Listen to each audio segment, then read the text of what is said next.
Assalamualaikum viewers, welcome to my channel Ruma's Craft and Boutiques। যথারীতি আমি রুমা আছি আপনাদের সাথে। আশা করি সবাই ভালো আছেন। আজকে আমি একটা নতুন টিউটোরিয়াল নিয়ে হাজির হয়েছি। স্ক্রিনে দেখতে পাচ্ছেন অনেক সুন্দর গোলাপের টিউটোরিয়াল। এই গোলাপগুলো কুশি কাটার টেবিল ম্যাটে লাগানো যায়, কুশন কভারে লাগানো যায়, বড়দের জামা ছোটদের জামায় ব্যবহার করা যায়। তো এই কাজের জন্য আজকে আমি যেটা নিব সেটা হচ্ছে সামারিয়ান সুতার চিকন থিকনেসটা আমি নিয়েছি। চিকন এবং মাঝারি সুতা দিয়ে যখন আমি কাজ করি তখন আমি 2.5 mm হুকটাই ইউজ করি। তো ভিউয়ার্স, যারা বলে রাখি কাজে যাওয়ার আগে যারা এখনও আমার চ্যানেলটিকে সাবস্ক্রাইব করেননি তারা অবশ্যই আমার চ্যানেলটিকে সাবস্ক্রাইব করে দিবেন, আর যারা আগেই করেছেন তাদেরকে অসংখ্য ধন্যবাদ। তো চলুন কাজে চলে যাই। প্রথমে আমি নট দিয়ে নিব। নট দিয়ে 61টি চেইন করব। 61টি চেইন করে ভিউয়ার্স আপনারা কম বেশি নিতে পারেন। কম বেশি যাই নেন না কেন 4 দিয়ে যাতে ভাগ করা যায় এবং এক্সট্রা একটি বেশি চেইন নিতে হবে। তো ভিউয়ার্স আমি 61টি চেইন করে ফিরে আসছি। তো ভিউয়ার্স আমি 61টি চেইন করে ফিরে এসেছি। এবার আর কি করব দেখুন, এবারে আমি এখানে 3টি চেইন করে নেব, আবার 3টি চেইন করব, মোট 6টি চেইন করব। 6টি চেইন করে আমি যেখান থেকে চেইন শুরু করেছিলাম সেখানে আমি ধরে রেখেছি। দেখুন চেইন করে আমি ডাবল ক্রোশেট করব। ডাবল ক্রোশেট করে আমি 3টি চেইন স্কিপ করব। 1 2 3, 3টি চেইন স্কিপ করে চতুর্থতম ঘরে আরেকটি ডাবল ক্রোশেট করব। এরপর আমি 3টি চেইন নেব। 3টি চেইন নিয়ে সেই একই চেইনে আমি আরেকটি ডাবল ক্রোশেট করব। এবার আমি আবার 3টি চেইন স্কিপ করে চতুর্থতম চেইনে একটি ডাবল ক্রোশেট করব। আবার আমি 3টি চেইন করব, করে একই ঘরে আরেকটি ডাবল ক্রোশেট করব। ভিউয়ার্স দেখুন ত্রিভুজের মতো একটা আকৃতি হয়েছে, শেপ হয়েছে। আশা করি বুঝতে পেরেছেন। আমি আরেকটু দেখিয়ে দিচ্ছি। এখান থেকে আমি আরও 3টা চেইন স্কিপ করব, করে এখানে একটি ডাবল ক্রোশেট করব, আবার 3টি চেইন করব, করে আমি একই চেইনের আরেকটি ডাবল ক্রোশেট করব।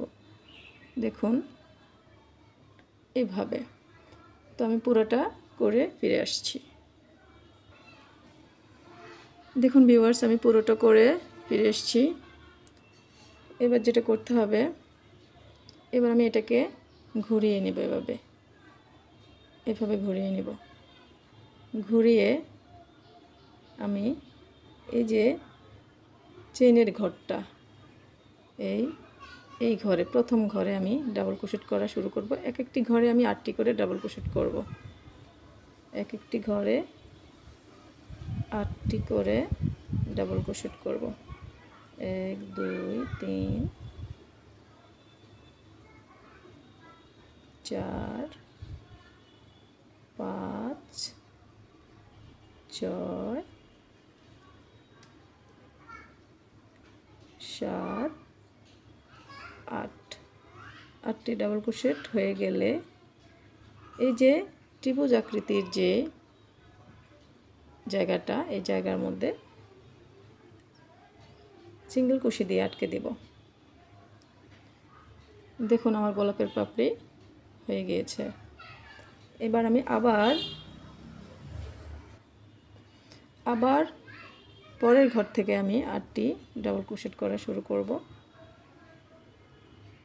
সরি,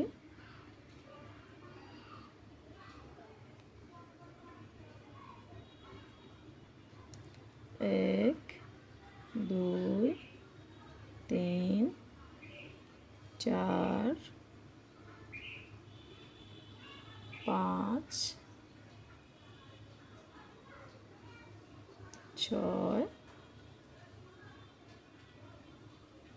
7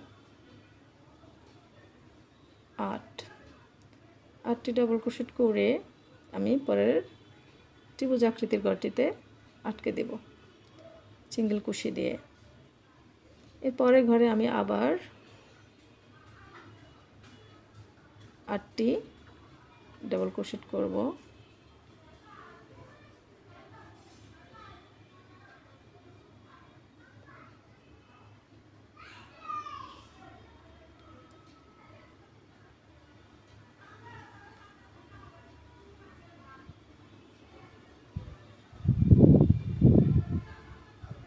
করে আমি আবার ত্রিভুজ আকৃতি পরের ত্রিভুজ আকৃতির ঘরটার মধ্যে সিঙ্গেল কুশি দিয়ে আটকে দেব।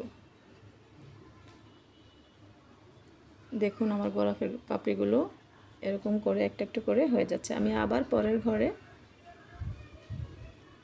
8টি ডাবল ক্রোশেট করব।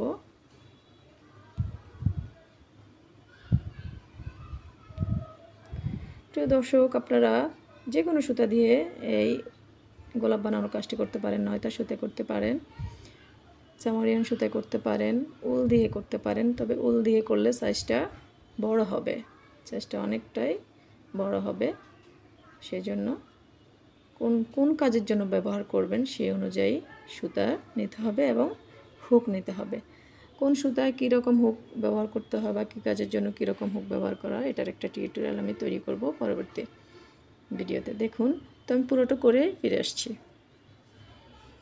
তো দেখুন ভিউয়ার্স, আমি পুরোটা কমপ্লিট করেই ফিরে এসেছি। দেখুন আমার গোলাপের পাপড়িগুলো হয়ে গেছে। এবার এটাকে আমরা শুধু একটু বটে নিব। দেখুন, প্রথমে আমি এটাকে একটু এভাবে ভাঁজ দিয়ে নিব। ভাঁজ দিয়ে এভাবে বটে নেব।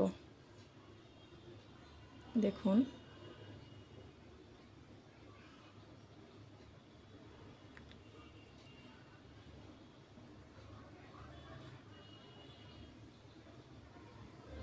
দেখুন এভাবে ভাঁজ দিয়ে বটে এই যে উল্টা পিঠে আমরা সুই সুতা দিয়ে এইরকম সুই সুতার সাহায্যে জাস্ট আটকে দেব। আটকে দিলে আমাদের গোলাপের কাজ শেষ। দেখুন কত সুন্দর একটা গোলাপ হয়েছে। তো ভিউয়ার্স, আমার ভিডিওটি যদি ভালো লেগে থাকে ভিডিওটিতে অবশ্যই লাইক করবেন, কমেন্টস করে আমাকে জানাবেন, আর অবশ্যই আমার চ্যানেলটিকে সাবস্ক্রাইব করে রাখবেন। আজ এই পর্যন্তই। সবাই ভালো থাকবেন, সুস্থ থাকবেন। আল্লাহ হাফিজ। আসসালামু আলাইকুম।